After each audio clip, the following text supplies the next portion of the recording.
Naam, hujambo na karibu mpenzi mtazamaji, ni kupasha yale ambayo yanajiri au yanaendelea sasa hivi katika mitandao ya kijamii humu nchini. Machafuko au vurugu kali zimetokea mjini Kigoma.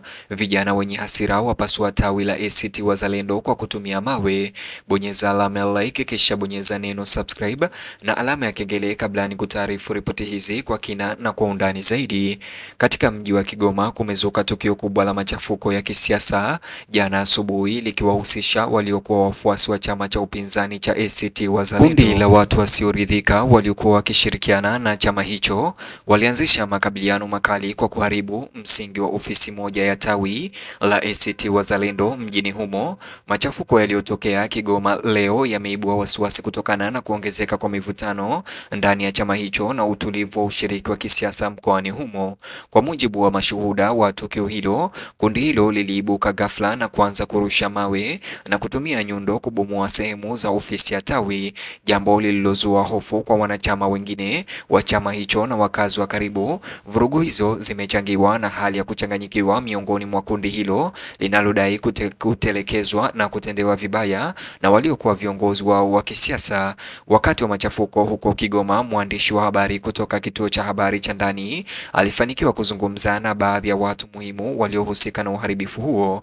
Mmoja wao, mwanamke aliyejitambulisha kwa jina la Nimbi Musa Kinyota, alieleza kuwa yeye ndiye mwanzilishi wa tawi hilo ambalo sasa limeharibiwa. Alifichua kuwa ofisi hiyo iliwahi kuzinduliwa na kiongozi maarufu wa ACT Wazalendo Zitto Kabwe. Hata hivyo, kulingana na maelezo yake, kundi hilo lilihisi kusalitiwa na kupuuzwa kufuatia msururu wa kile walichokitaja kuwa dhuluma na kupuuzwa na uongozi wa chama. Jaribio lao la kumtafuta Zitto Kabwe kwa njia ya simu, alieleza halikujibiwa kamwe, jambo lililochochea uamuzi wao wa kuchukua hatua na kuharibu tawi hilo. Machafuko haya ya Kigoma, aliongeza, hayakuwa ya ghafla bali ni majibu yaliyopangwa kwa malalamiko yao yasiyofikiwa na ukimya kutoka kwa uongozi wa chama hicho. Hata hivyo, Kinyota alifafanua kuwa kundi hilo lilifanya jitihada kadhaa za kuwasiliana na viongozi wa chama hicho kabla ya kufanya uharibifu huo na kurusha mawe. Alidai walipiga simu nyingi kwa Zitto Kabwe wakitaka kuingilia kati na kujibiwa, lakini maombi yao yalipopuuzwa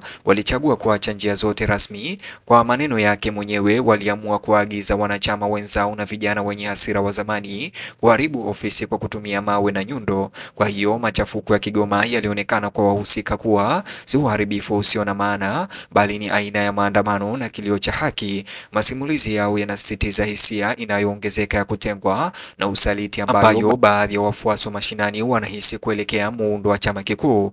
Matokeo ya machafuko yaliyotokea Kigoma yameifanya ofisi ya ACT Wazalendo kuwa katika hali mbaya sasa hivi. Samani za ofisi na vifaa viliharibiwa vibaya na vijana pamoja na wenyeji hao, na mazingira yanayozunguka eneo hilo yamekuwa ya mvutano na kutokuwa na uhakika pamoja na machafuko. Wananchi na wafuasi wengine wa vyama mkoani Kigoma wameonyesha hofu na wasiwasi, huku wengi wakijiuliza iwapo nafasi ya kisiasa mkoani humo inazidi kuwa tete au la.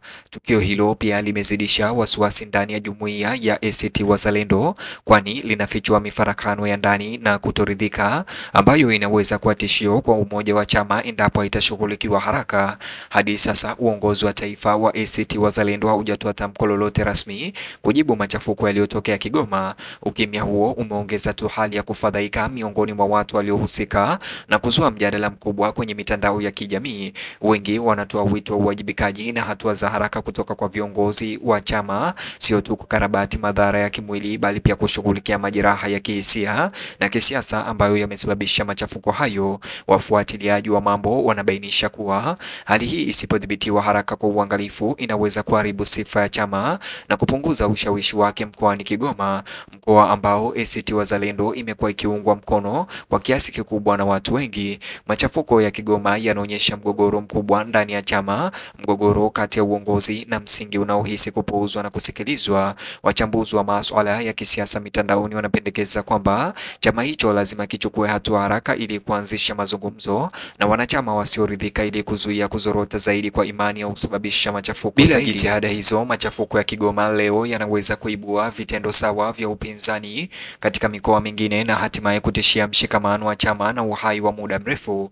Katika nyakati hizo zenye matatizo ya kisiasa, uwezo wa chama kusimamia mifarakano ya ndani kwa heshima na usikivu unaonekana kama kipimo cha ukomavu wake wa kidemokrasia ndani ya chama hicho. Viongozi wa jumuiya na watendaji wa asasi za kiraia mkoani Kigoma na wanahimiza utulivu kutokana na machafuko na vurugu hizo. Wameitaka ACT Wazalendo kuwasiliana moja kwa moja na wanachama wao wa zamani waliolalamika na kufanya fujo hilo na kutoa njia zinazoeleweka za kutatua mgogoro huo. Baadhi ya viongozi wa kidini wa eneo hilo wameonyesha nia ya kutaka kufanya mazungumzo ili kuzuia ghasia zaidi na kurejesha amani katika eneo hilo.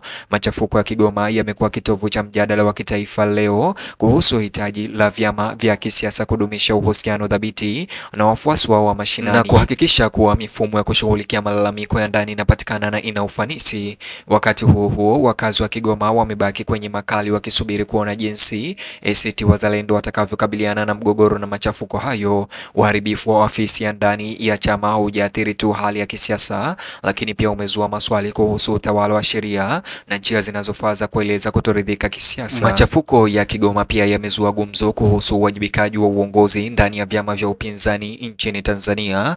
Wachunguzi wa masuala ya kisiasa wanaona kwamba hatua za wanachama hao wa zamani waliochukizwa zinaweza kuwa zimekithiri, lakini pia zinaashiria kuongezeka kwa papara miongoni mwa wafuasi wa mashinani wanaohisi kutengwa katika maamuzi makuu ya chama hicho.